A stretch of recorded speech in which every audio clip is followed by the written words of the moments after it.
সাজদায় গিয়ে সেটার মধ্যে কি কথা যিনি বললো এটা বলতে ভুলে গেলাম। এক রাকাত বিতির, ওইটা মনে আছে। আচ্ছা একটা সাজদার কথা আজকে জানি বলছে। আচ্ছা যাই হোক, ওইটারের নামাজ এক রাকাত হয় কিনা শুনেন। এক রাকাতের কারণেই তো বিতের হয়। বিতের মানে বেজোড়। বেজোড়টা কিসের কারণে হয়? এক রাকাতের কারণেই তো। কারো সিলাই সিন্নি খালি মোল্লাই চিনলি না। তাহলে এক রাকাত যদি বেতের না হতো, বেতের কোনটা? বেতের মানে তো বেজোড়। বেজোড়ের মূল কথা হলো এক রাকাত।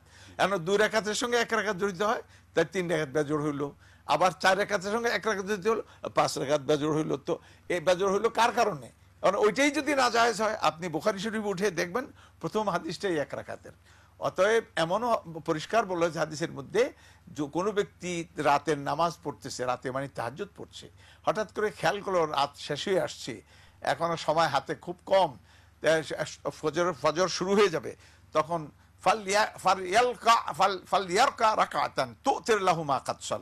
হাদিসের মধ্যে এসছে সেজন্য একটি রাকাত পড়ে নেয়। এই এক রাকাতে পিছনে যা পড়লো সবটাকে বেজোড় বানিয়ে দিল রাতের নামাজকে। অতএব এখানে এক রাকাত জায়েজ। তবে নবী সাল্লাল্লাহু আলাইহি ওয়াসাল্লামের মামুল ছিল তিনি 3 রাকাত পড়তেন, 5 রাকাত পড়তেন, এই ধরনের ওইটার পড়তেন। সুতরাং আমরা এক রাকাতও জায়েজ, হাদিসের দ্বারাই প্রমাণিত।